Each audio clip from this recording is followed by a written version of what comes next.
الحمد لله الكبير المتعال الذي لا شريك له في الذات والصفات، والصلاة والسلام على سيد الأنبياء والمرسلين وعلى آله وأصحابه الطيبين الطاهرات. أما بعد فأعوذ بالله من الشيطان الرجيم. بسم الله الرحمن الرحيم. قال الله تبارك وتعالى في كلامه المجيد والفرقان الحميد: أهم يقسمون رحمة ربك نحن قسمنا بينهم معيشتهم في الحياة الدنيا ورفعنا بعضهم فوق بعض درجات ليتخذ بعضهم بعضا سخريا ورحمة ربك خير مما يجمعون. وقال تعالى في مقام آخر: لا يكلف الله نفسا إلا وسعها لها ما كسبت وعليها ما اكتسبت. وقال النبي صلى الله عليه وسلم: ما أكل أحد طعاما قط خيرا من أن يأكل من عمل يده. وسئل رسول الله صلى الله عليه وسلم: أي الكسب أطيب؟ قال: عمل الرجل بيده. صدق الله وصدق رسوله النبي الأمي الهاشمي الكريم، ونحن على ذلك لمن الشاهدين والشاكرين، والحمد لله رب العالمين. اللهم صل على محمد وعلى آل محمد كما صليت على إبراهيم وعلى آل إبراهيم إنك حميد مجيد. اللهم بارك على محمد وعلى آل محمد كما باركت على إبراهيم وعلى آل إبراهيم إنك حميد مجيد. میرے انتہائی قابل قدر اور قابل عزت بھائیوں، دوستوں، بزرگوں، نوجوان ساتھیوں، اور میری معززہ موقرہ باحیا باپردہ ماؤ بہنوں، رب العالمین کا لاکھ لاکھ شکر ہے کہ اللہ رب العزت نے ہمیں اس پرفتن دور کے اندر اپنی عبادت کے لیے توفیق عطا فرمائی۔ اس پر اللہ رب العزت کا جتنا بھی شکر ادا کیا جائے کم۔ سامعین ذی وقار، میں نے آپ حضرات کے سامنے سورہ زخرف کی ایک آیت تلاوت فرمائی ہے۔ اسی طرح رسول اللہ صلی اللہ علیہ وسلم کے فرامین مبارکہ میں سے دو فرمان مبارک آپ کے گوش گزار کیے ہیں۔ اللہ رب العزت سے دعا ہے کہ اللہ رب العزت مجھے حق سچ کہنے کی توفیق عطا فرمائے، پھر ہم سب کو اس پر عمل کرنے کی توفیق عطا فرمائے۔ یہ جو حضرات پیچھے بیٹھے ہوئے تھوڑے قریب قریب آ جائیں۔ دین کی بات جتنی قریب سے سنی جاتی ہے اتنی عمل میں آسانی ہوتی۔ جزاکم اللہ خیر۔ سامعین ذی وقار، میں نے آپ حضرات کے سامنے جو قرآن مجید کی آیت تلاوت فرمائی ہے، اس میں ذرا غور کریں تو اللہ رب العزت اس آیت کے اندر ہماری توجہ دو چیزوں کی طرف لے کر جاتے ہیں۔ اہم یقسمون رحمت ربک، کیا وہ اللہ کی رحمت کو تقسیم کرنے والے ہیں؟ نحن قسمنا بینہم معیشتہم فی الحیات الدنیا، دنیا کی زندگی میں ان کے اندر معیشت کو ہم تقسیم کرنے والے ہیں۔ رب العالمین آیت کے پہلے جز کے اندر ہمیں یہ سمجھانا چاہ رہے ہیں کہ دنیا میں طرح طرح کے لوگ پائے جاتے ہیں۔ کسی شخص کو رب العالمین نے مال زیادہ دیا ہے، کسی کو کم دیا ہے، کسے مالک بنایا، دوسرے کو مزدور بنا دیا، ایک کو گاڑی دی، دوسرے کو اس کا ڈرائیور بنا دیا۔ رب العالمین فرماتے ہیں یہ تقسیم ہم نے کی ہے۔ نحن قسمنا، دنیا کا کوئی فرد یہ تقسیم نہیں کر سکتا ہے، نہ دنیا کے کسی فرد کے پاس اختیار ہے کہ وہ اس طرح کی تقسیم کرے کہ کس شخص کو نعمتیں کتنی دینی ہیں، کس شخص کو کم دینی، زیادہ دے کر بھی آزما رہا ہے، کم دے کر بھی آزما رہا ہے۔ تو اس دنیا کے اندر جو لوگوں کے اندر مختلف طبقات پائے جاتے ہیں، یہ تقسیم رب العالمین نے کی ہے میرے بھائی۔ جب رب العالمین نے یہ تقسیم کی ہے تو اس چیز کو مد نظر رکھتے ہوئے ہمیں ایک دوسرے سے حسد کو چھوڑنا چاہیے، فلاں کے پاس زیادہ نعمتیں ہیں، میرے پاس کیوں نہیں ہیں؟ بلکہ رب العالمین نے جتنی نعمتیں اسے عطا کی ہیں، اپنی نعمتوں میں غور و فکر کر کے شکر ادا کرے رب العالمین۔ اسی آیت کے دوسرے ٹکڑے کے اندر رب العالمین فرماتے ہیں وَرَفَعْنَا بَعْضَهُمْ فَوْقَ بَعْضٍ دَرَجَاتٍ لِيَتَّخِذَ بَعْضُهُمْ بَعْضًا سُخْرِيًّا۔ ہم نے یہ لوگوں کو اوپر نیچے کیوں رکھا ہے، سب کو برابر کیوں نہیں رکھا ہے؟ تاکہ دنیا کا نظام ہم چلا سکیں۔ لِيَتَّخِذَ بَعْضُهُمْ بَعْضًا سُخْرِيًّا، تاکہ بعض لوگ دوسرے بعض کے کام آ سکیں۔ ذرا غور کریں، اگر دنیا کے اندر سارے مالدار لوگ ہو جائیں تو دنیا کا نظام نہیں چل سکے، سارے غریب ہوں پھر بھی دنیا کا نظام نہیں چل سکتا ہے، سارے مالک بن جائیں پھر بھی نظام نہیں چل سکتا ہے، سارے مزدور بن جائیں پھر بھی نظام نہیں چل سکتا ہے دنیا۔ رب العالمین نے اس دنیا کے نظام کو چلانا ہے، اس نظام کو برقرار رکھنے کے لیے، اس کو فساد سے بچانے کے لیے بعض کو مالک بنا دیا، بعض کو مزدور بنا دیا، بعض کو زیادہ نعمتیں دی، دوسرے بعض کو کم نعمتیں دی، تاکہ انسان آپس میں ایک دوسرے کے محتاج ہو کر زندگی بسر کرے، ایک دوسرے کے کام آنے لگے۔ اگر امیر ہے تو وہ بھی محتاج ہوتا ہے غریب کی طرف، غریب ہے تو وہ اپنا چولہا جلانے کے لیے امیر کا محتاج ہوتا ہے۔ یہ رب العالمین کی تقسیم ہے میرے۔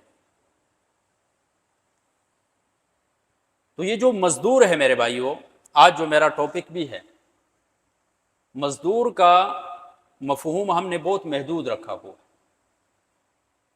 جو بیلچا گینتری لے کر کھدائی کرتا ہے ہم سمجھتے ہیں یہ مزدور ہے۔ اس دنیا کے اندر کسی نہ کسی زاویے میں ہم میں سے ہر شخص مزدور ہے میرے بھائی۔ زاویے مختلف ہیں، طریقے مختلف ہیں، چال چلن مختلف ہے، لیکن کسی نہ کسی زاویے میں ہم میں سے ہر شخص ایک طرح سے مزدور ہے اس دنیا میں، ایک طرح سے اپنے ہاتھ سے کما کر کھانے والا ہے میرے، ایک طرح سے اپنی کوششیں لگاتا ہے، پھر رب تعالیٰ ان کوششوں کے بدلے میں، ان اسباب کے بدلے میں اسے رزق عطا کرتے ہیں۔ اور یہ جو ہاتھ کی کمائی ہوتی ہے، قرآن و حدیث کا آپ مطالعہ فرمائیں، اس کی بہت بڑی فضیلت ہے میرے، بہت بڑی اہمیت بیان کی گئی۔ وَأَن لَّيْسَ لِلْإِنسَانِ إِلَّا مَا سَعَىٰ، انسان کے لیے وہی کچھ ہے جو اس نے کوشش کی ہے، وہی کچھ اسے فائدہ دے گا جو اس نے کوشش کی ہے۔ اس کی سپیڈ تھوڑی کم کر دو۔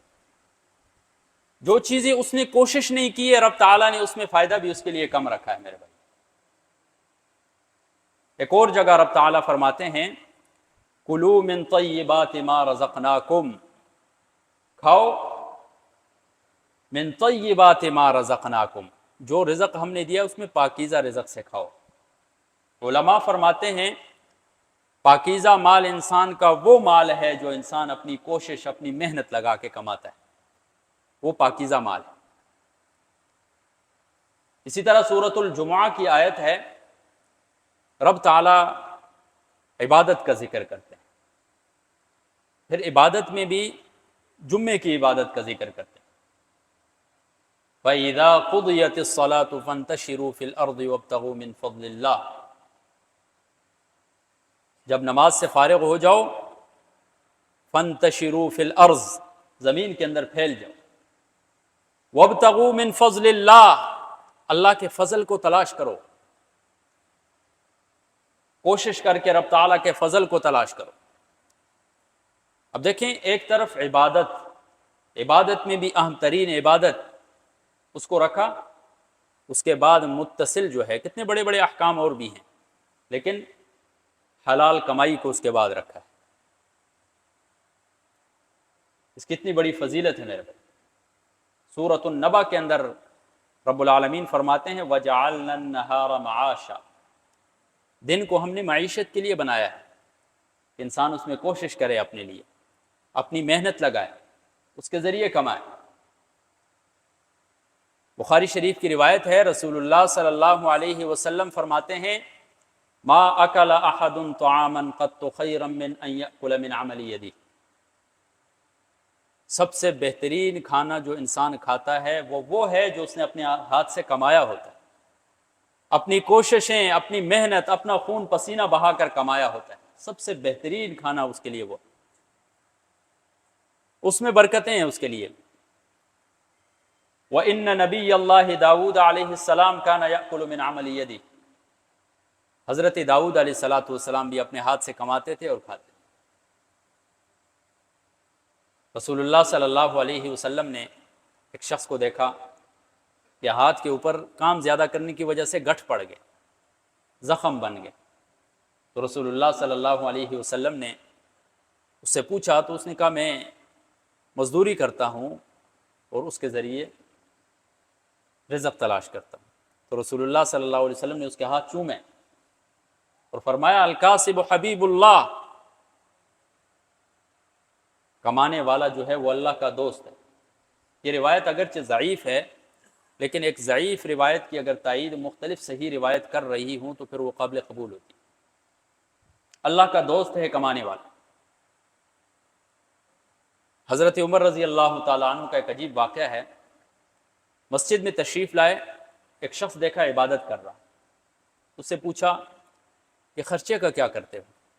میں تو اکثر دیکھتا ہوں آپ عبادت میں مصروف ہوتے ہو۔ تو کہنے لگا کہ میرا بھائی ہے وہ کماتا ہے اور مجھے خرچہ دیتا ہے۔ حضرت عمر رضی اللہ تعالیٰ عنہ نے فرمایا پھر وہ آپ سے بڑا عبادت گزار ہے۔ عبادت صرف نماز، روزہ، زکوٰۃ کا نام نہیں ہے میرے بھائی، حلال کمائی جو ہے، حلال رزق کے لیے خون پسینہ بہانا، یہ بھی ایک عبادت ہے۔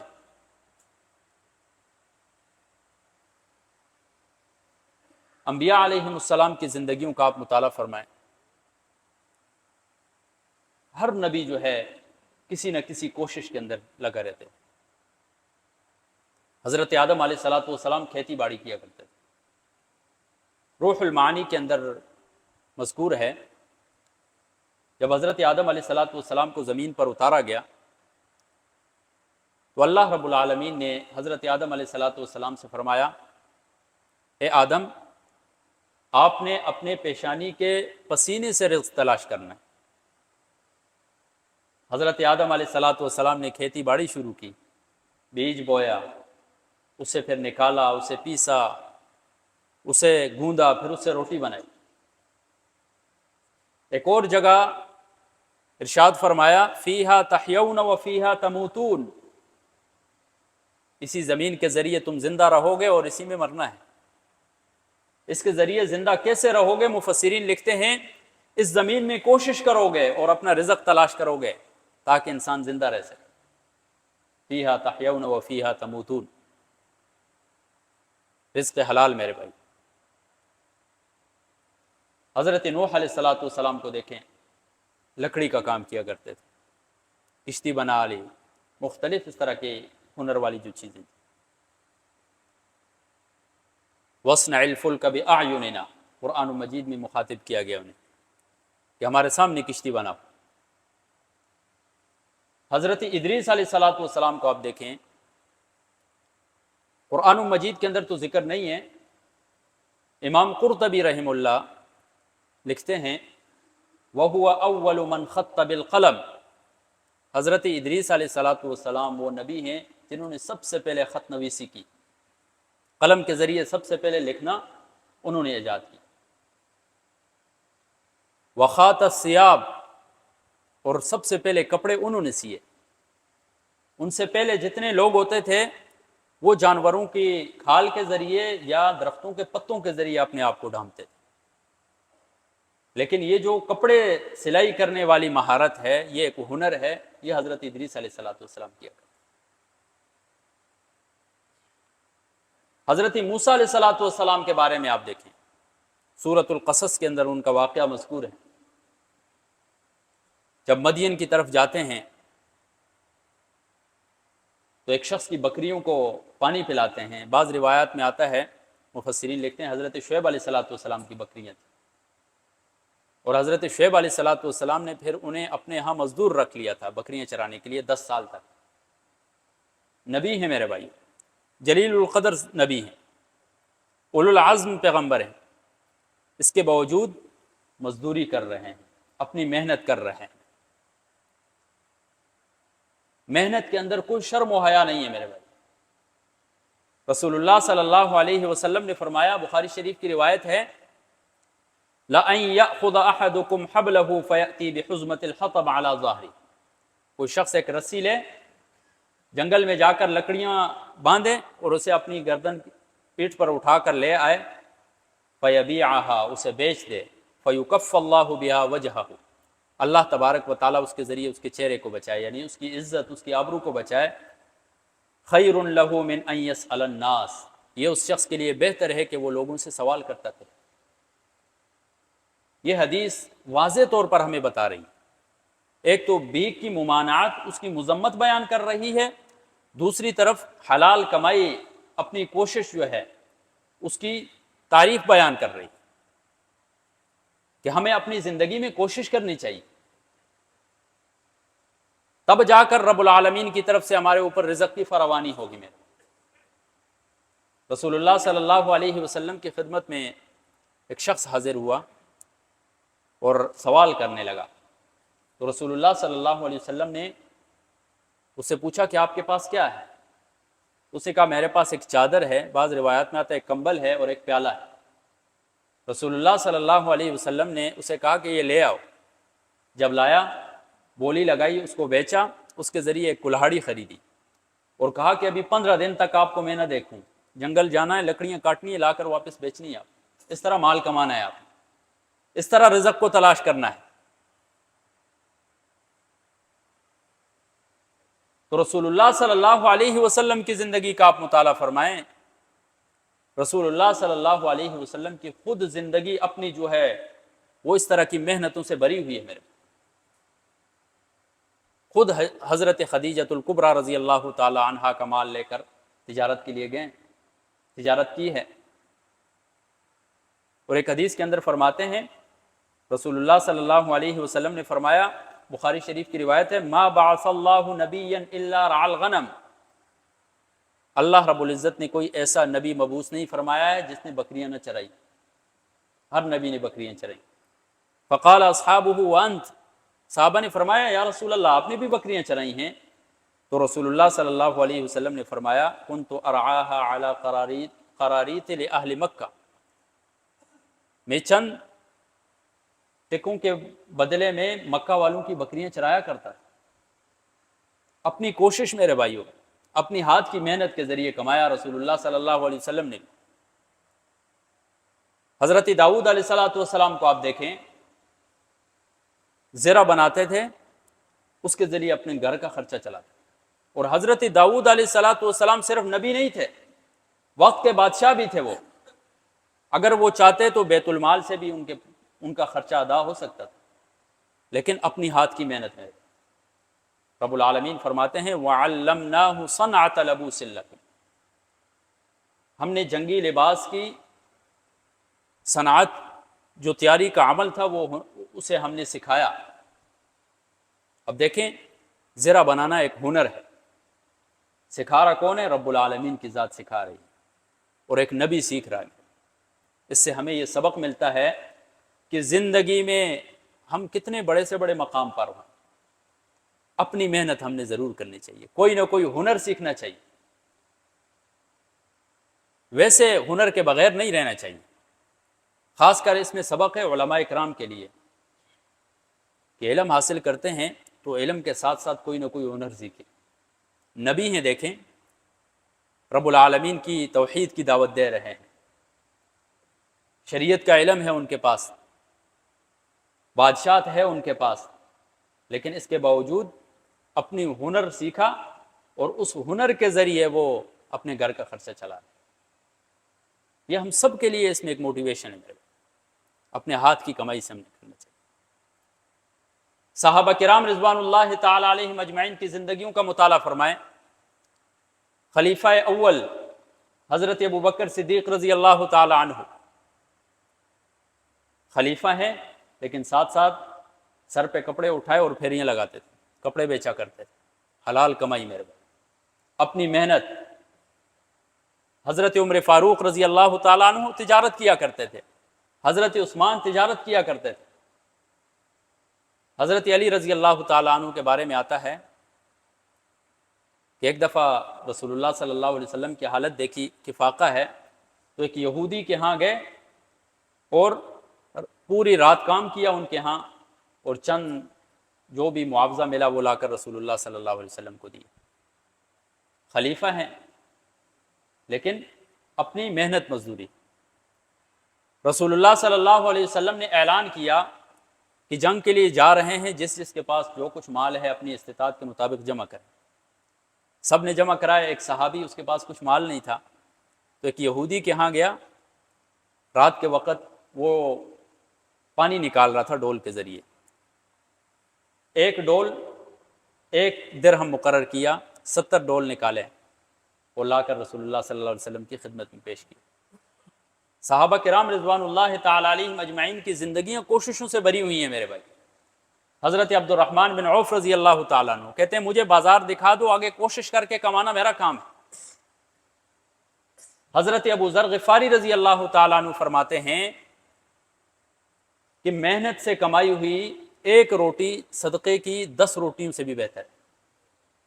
محنت سے، اپنے خون پسینے سے کمائی ہوئی۔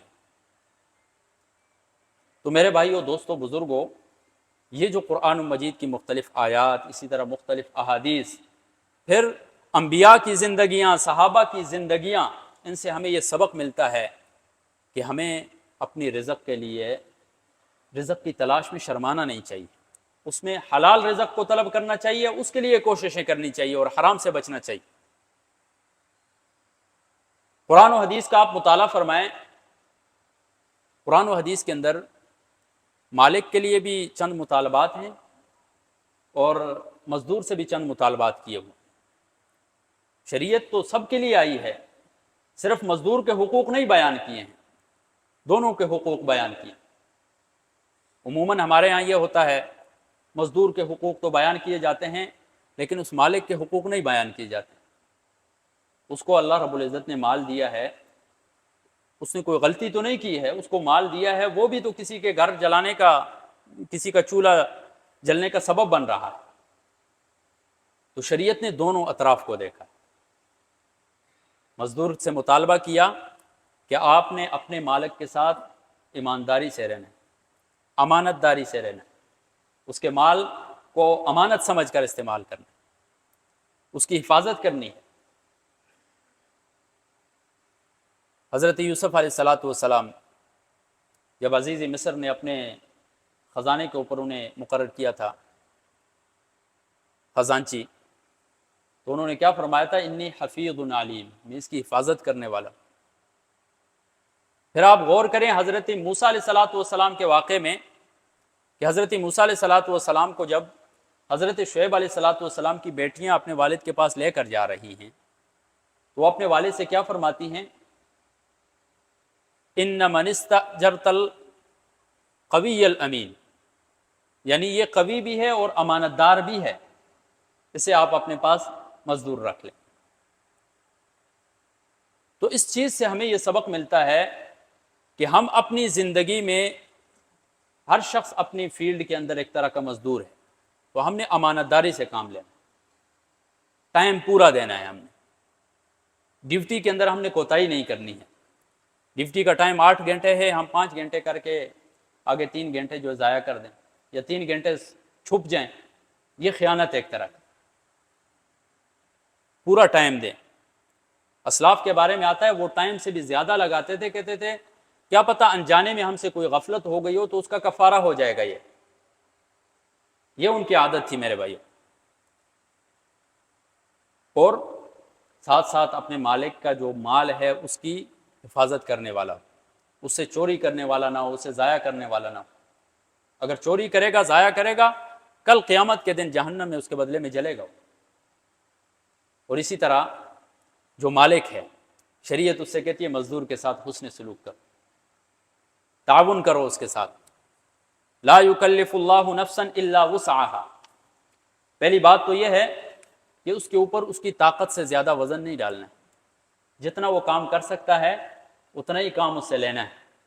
لیکن اگر ولا تکلفوہم ما یغلبہم، اس چیز کا اسے مکلف ہی نہ بناؤ جو اس کے اوپر بھاری بن جائے، اتنا کام اس کے اوپر نہ ڈالو کہ جو کام وہ کر ہی نہ سکے۔ لیکن فَإِن كَلَّفْتُمُوهُمْ فَأَعِينُوهُمْ، اگر تم اس کے اوپر اتنا بوجھ ڈال دو کہ وہ نہیں کر سکتا ہے تو پھر اس کی مدد کرو، خود اس کے ساتھ ہاتھ بٹاؤ یا کوئی دوسرا شخص اس کے ساتھ لگاؤ۔ اسی طرح اگر کبھی کبھار اس سے غلطی کوتاہی ہو جائے تو اسے معاف کر دیا کرو۔ بحیثیت انسان سے غلطیاں کوتاہیاں ہوتی رہتی۔ رسول اللہ صلی اللہ علیہ وسلم کی خدمت میں حضرت انس بن مالک رضی اللہ تعالیٰ عنہ ایک عرصہ دراز رہے، فرماتے ہیں کبھی رسول اللہ صلی اللہ علیہ وسلم نے مجھے نہ نہیں فرمائی تھی کسی کام کے، ایسا حسن سلوک تھا۔ ایک شخص آیا رسول اللہ صلی اللہ علیہ وسلم سے سوال کیا، کم اعفو عن الخادم، یعنی مزدور اگر کوئی غلطی کر دے تو میں کتنی غلطیاں معاف کر سکتا ہوں؟ رسول اللہ صلی اللہ علیہ وسلم خاموش ہو۔ پھر پوچھا تو رسول اللہ صلی اللہ علیہ وسلم نے فرمایا کل یوم 70 مرہ، دن میں اگر 70 مرتبہ بھی وہ غلطی کرتا ہے تو اسے معاف کرو۔ کثرت کے لیے یہ 70 کا لفظ ہے، یعنی جتنی زیادہ غلطیاں کرتا ہے معاف کر دیا کرو، دل بڑا رکھ کے اس کو معاف کر دیا کرو، اللہ رب العزت ثواب عطا کرے۔ اسی طرح اس کے حسن سلوک میں یہ بھی آتا ہے کہ جو تم پہنتے ہو وہی اسے پہلاؤ، جو کچھ تم کھاتے ہو اسی طرح کی چیز اسے بھی کھلاؤ، یہ اس کے حسن سلوک میں آتا ہے۔ اور اس کے حسن سلوک میں یہ بھی آتا ہے کہ اس کی اجرت اسے بروقت دو، اعطوا الاجیر اجرہ قبل ان یجف عرقہ، اس کا پسینہ خشک ہونے سے پہلے پہلے اس کی اجرت دے دو اسے، اس نے کام کیا ہے۔ اور ظلماً اس کی اجرت روک کر نہ رکھو، وگرنہ بہت بڑی وعید ہے۔ بخاری شریف کی روایت ہے، رسول اللہ صلی اللہ علیہ وسلم نے فرمایا، اللہ تبارک و تعالیٰ فرماتے ہیں ثلاثۃ انا خصمہم یوم القیامہ، 3 لوگ ایسے ہیں کہ قیامت کے دن میں ان کی طرف سے خصم بن کر کھڑا ہو جاؤں۔ ان میں سے ایک شخص وہ ہے وَرَجُلٌ اسْتَأْجَرَ أَجِيرًا فَاسْتَوْفَى مِنْهُ وَلَمْ يُعْطِ حَقَّهُ، کسی شخص کو مزدور اپنے ہاں رکھا، اس سے پورا کام لیا اور اس کو مزدوری نہیں دی۔ رب العالمین فرما رہے ہیں فریق مخالف کے سامنے میں کھڑا ہوں، اس مزدور کی طرف سے میں اس کا مقدمہ لڑوں گا، اور جو مقدمہ رب العالمین کی ذات لڑے تو انسان اس کے سامنے کوئی بس نہیں، فیصلہ اس رب کا۔ محشر کے دن میرے بھائیو للہ الواحد القہار، حکم اسی رب کا چلے گا۔ جب حکم اس رب کا چلے گا، مقدمہ وہ ذات لڑ رہی ہے، تو پھر سامنے والا جو ظالم مالک ہے اس کا پھر کوئی چارہ نہیں ہوگا سوائے یہ کہ وہ خسارے میں جائے گا۔ تو میرے بھائیو دوستو بزرگو، دونوں اطراف کو دیکھتے ہوئے ہم اگر مزدور ہیں یا مالک ہیں، ہمیں اپنی اپنی ڈیوٹیاں اچھے طریقے سے حسن سلوک کے ساتھ ہم نے اپنانی ہیں۔ رب العالمین سے دعا ہے کہ اللہ رب العزت عمل کی توفیق عطا فرمائے۔ وآخر دعوانا الحمد للہ رب العالمین۔